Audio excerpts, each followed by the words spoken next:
Di dapur kontrakan sempit, Herman dan Siti menyiapkan adonan cimol bojot untuk jualan pagi. Siti, tepung sisa segini doang ya?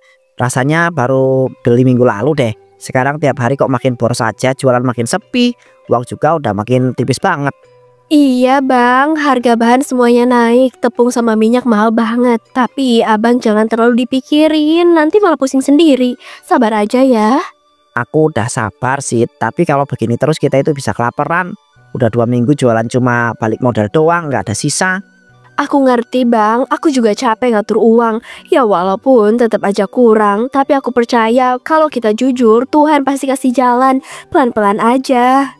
Aku juga pengen percaya gitu sih, tapi tiap kali aku itu lihat tetangga kita yang baru itu jualan, malah langsung laku keras. Rasanya iri banget deh. Iri itu wajar bang, tapi jangan sampai bikin abang gelap mata. Rezeki orang kan beda-beda, yang penting kita nggak curang ya. Kadang aku itu mikir, apa aku itu kurang usaha ya? Tiap pagi bangun, jualan panas-panasan, tapi hasilnya segini doang. Kayak nggak ada perubahan gitu loh. Mungkin aja ini cuma masa susah sementara bang. Aku yakin abang bisa lewatin. Aku ikut bantu kok biar jualan kita tetap jalan walaupun sepi. Siang itu warung cimol milik Herman tampak sepi tanpa pembeli. Sementara Herman hanya duduk melamun di sebuah kursi. Sejak pagi cuma laku 3 bungkus sit. Minyak udah habis, gas juga udah hampir habis, tapi pembeli gak ada yang lewat. Kayak usaha ini udah gak punya harapan gitu. Sabar ya bang, kadang emang sepi kalau siang. Nanti sore mungkin aja rame. Abang jangan ngomong putus asa gini terus, aku jadi takut. Aku itu nggak bisa tenang sih. Uang hasil jualan kemarin aja udah kepake buat bayar utang tukang gas. Sekarang mau belanja bahan aja bingung. Aku ngerti bang, tapi jangan dipaksain dulu. Mungkin besok kita coba jualan di tempat lain. Siapa tahu lebih rame, jangan mikirin aneh-aneh dulu ya bang. Kadang aku ngerasa kayak usaha kita itu dikutuk deh. Warung orang lain rame padahal jualannya sama aja. Aku cuma pengen ngerti kenapa rezeki kita itu gini banget ya.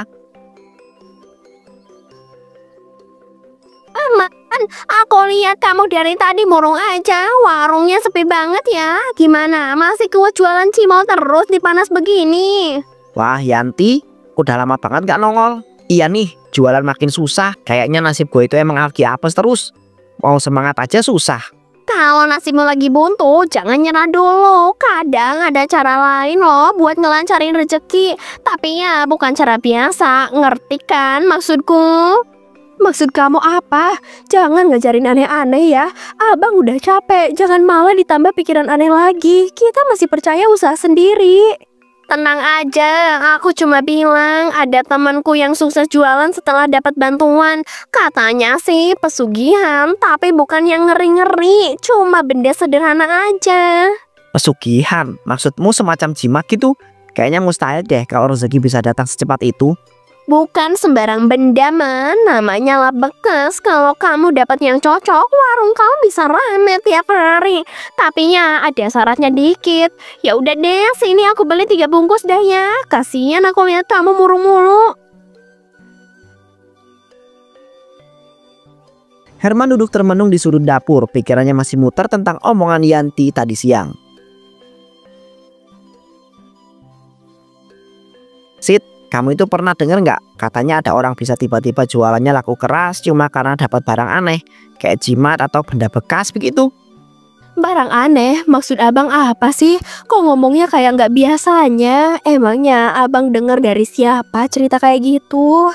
Si Yanti bilang ada orang yang pakai semacam lap bekas buat pesugihan.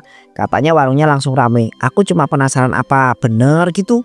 Aduh bang, jangan dengerin omongan Yanti. Dia itu sering ngomongin aneh. Lagian gak mungkin loh benda kotor bisa bikin rezeki lancar. Aku juga mikir gitu awalnya.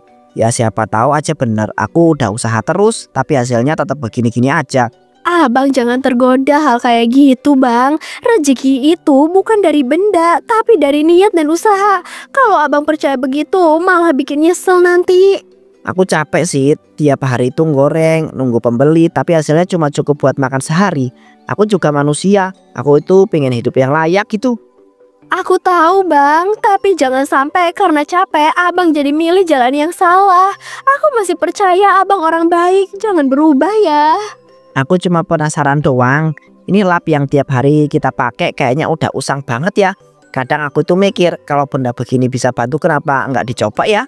Jangan aneh-aneh bang, lap itu cuma kain kotor, bukan jimat. Aku nggak mau rumah ini ada hal aneh. Udah malam, mending kita istirahat aja ya.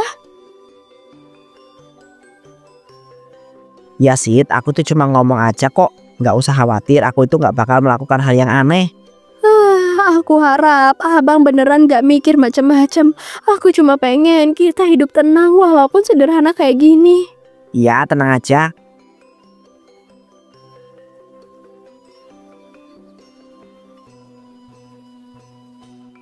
Akhirnya, karena terpaksa oleh keadaan, Herman memutuskan untuk pergi ke dukun. Aku nggak tahu lagi harus bagaimana sih. Kalau aku itu terus diem, warung itu bisa tutup. Aku cuma mau cari jalan keluar, walau harus datang ke tempat yang seperti ini. Maaf ya Sid, aku janji cuma nyoba dengerin aja.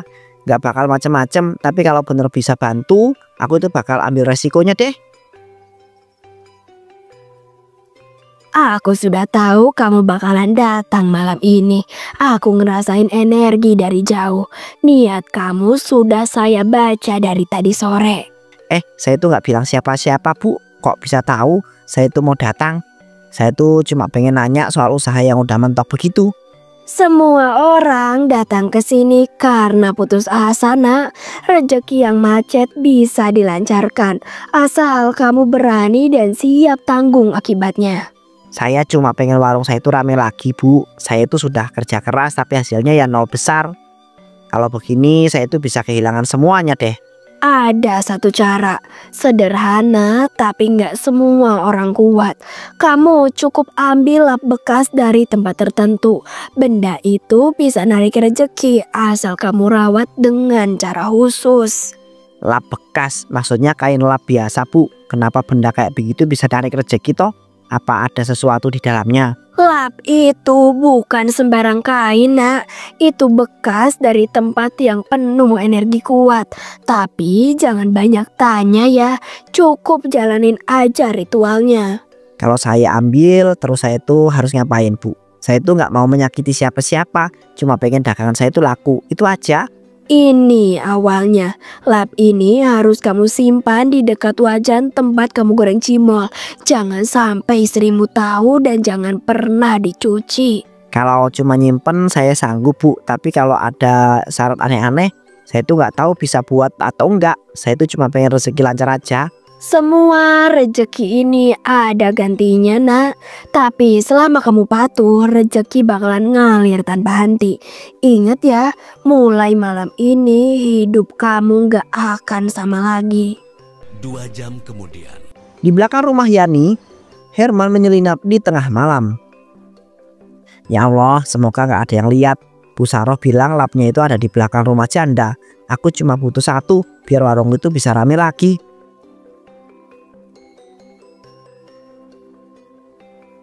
Aduh, gelap banget. Rumah Yani tuh di pojokan. Tapi kok rasanya suasananya kayak beda gitu ya malam ini. Bulu kuduku merinding semua. Katanya lap bekas ini yang paling manjur soalnya udah dipakai lama banget. Tapi gimana kalau ketahuan sama warga ya? Bisa habis aku. 2 jam kemudian. Akhirnya setelah mencari beberapa saat kemudian dia menemukan apa yang dicari. Ini dia nih, kayaknya ini lapnya deh. Warnanya udah pudar, bau minyak juga masih nempel. Masa benda kayak gini bisa narik rezeki ya? Udahlah, nggak usah mikir panjang. Aku itu udah tahu, aku itu udah tanggung datang sejauh ini. Toh nggak ada yang tahu juga aku itu ngambil ini. Malam itu Herman berhasil kabur tanpa ketahuan. Di pasar Bojot, suara penggorengan Herman makin ramai. Orang-orang berkerumunan. Ayo sabar ya Bu, cimolnya baru matang nih, masih panas. Wah, aku sampai nggak berhenti goreng dari tadi. Nggak nyangka rame banget hari ini. Iya bang, dari pagi antrian gak habis-habis. Rasanya kayak mimpi deh, kemarin sepi banget, sekarang rame segini. Aneh tapi seneng juga. Nah, ini dia warung cimol paling enak di pasar. Saya beli 5 bungkus ya, Mas. Rasanya gurih banget sekarang. Entah bumbunya apa, tapi beda banget loh. Wah, makasih Bu Sumi. Mungkin karena takarannya pas aja. Hari ini saya juga bingung, tapi alhamdulillah kalau Ibu suka deh. Iya, Bu. Kami juga kaget. Kok bisa ramai banget? Biasanya jam segini udah beres jualan. Ini malah belum sempet istirahat sama sekali.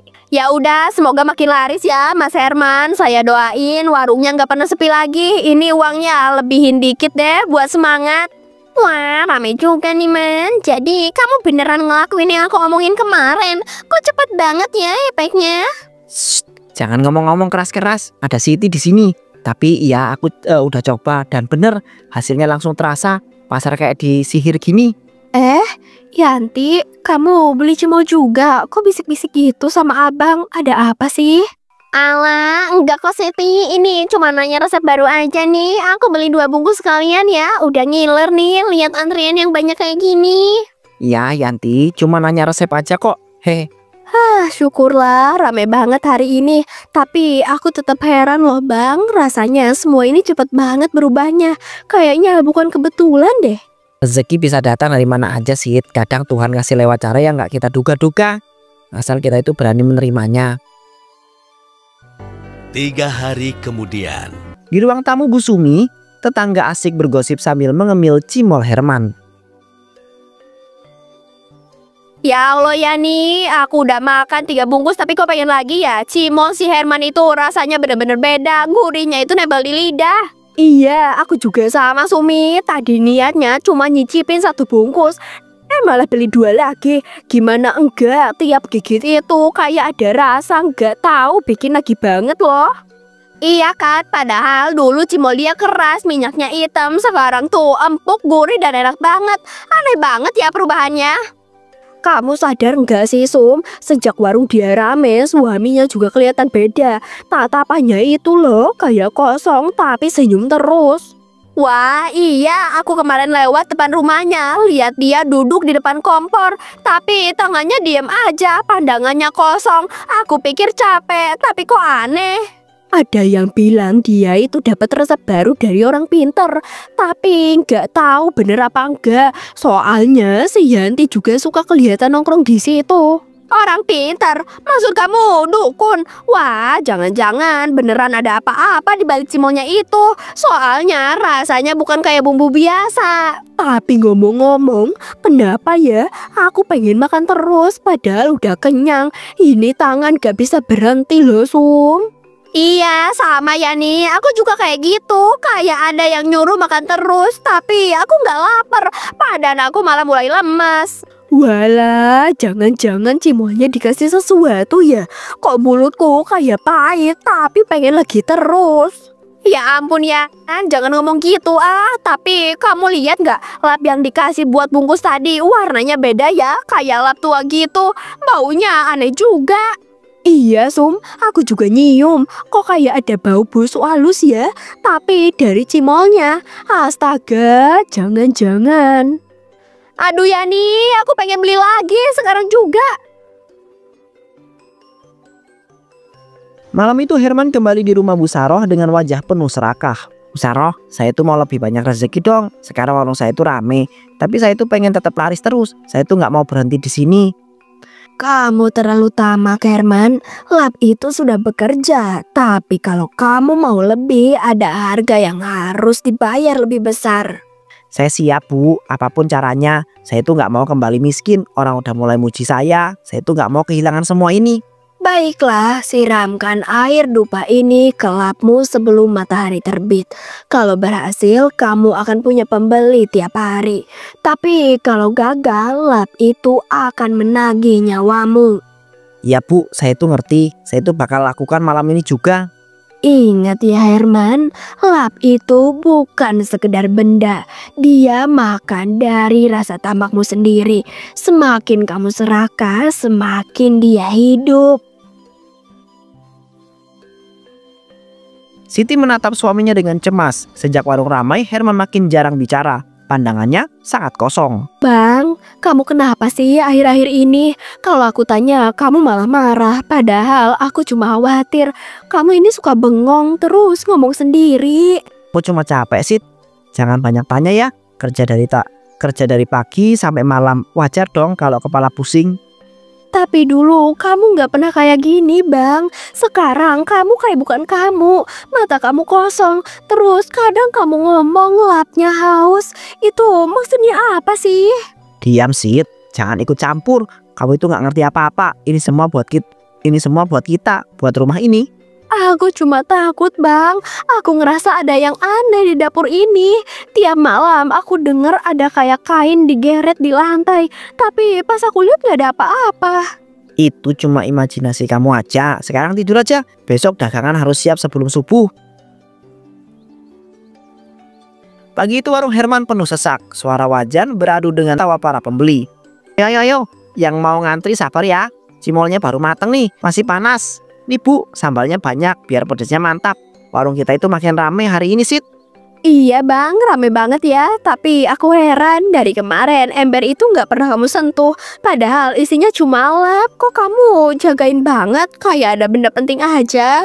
Sid, jangan tanya soal itu ya. Lap itu pembawa berkah, jangan dipegang, jangan dicuci. Aku udah bilang, biarkan saja di situ. Nanti malah rezekinya kabur kalau kamu otak-atik. Iya Bang, aku ngerti. Tapi lap kotor bisa bawa rezeki itu nggak masuk akal. Aku cuma takut kalau kotorannya malah bikin makanan kita jadi najis. Wah, Mas Herman, tambah 2 bungkus lagi ya. Cimolnya gurih banget, sumpah. Ini rasanya tuh beda, bikin pengen lagi terus. Sampai anak aku rebutan loh di rumah. Aku juga, Sum. Ini baru 2 hari buka, tapi aku udah beli 5 kali. Aneh banget, tiap lewat depan warung ini tuh kayak dicium aroma yang manggil-manggil. Bang, kamu denger nggak? Mereka bilang rasanya bikin ketagihan. Aku takut ada yang aneh sama adonan kita. Aku pengen lihat minyaknya bentar ya, biar tenang. Nggak usah, aku udah bilang jangan otak-atik. Kamu itu bantu bungkus aja, jangan kepo soal lap itu ya Sid. Itu urusanku, bukan urusanmu. Iya Bang, aku bantu di depan dulu. Tapi nanti sore aku mau bersihin dapur ya. Aku nggak tahan lihat ember hitam itu terus di pojokan. Dini hari dapur Herman gelap dan sunyi. Di pojok ember berisi lap itu bergeser sendiri. Herman kemudian pergi ke dapur untuk memeriksanya. Heh, siapa di dapur? Siti, kamu masak lagi? Kenapa lapnya kayak bergerak sendiri ya? Ya ampun, kenapa bisa keluar dari ember begitu? Jangan, lapnya hidup. Dia nyerap, aku nggak bisa lepasin, tolong. Siti masuk ke dapur dan melihat lap lusuh itu menutup mulut Herman sehingga dia tak bisa bernafas. Astaga Bang, itu bukan kain biasa. Ya Allah, apa yang kamu bawa ke rumah ini? Jangan disentuh Sid, nanti dia nempel ke kamu juga. Aku Sid. Karena tidak bisa bernapas, Herman kemudian meninggal di tempat. Lepasin Bang. Astaga, tolong. Begitulah kisah tragis apabila kita melakukan kelicikan dan menyalahi aturan Tuhan.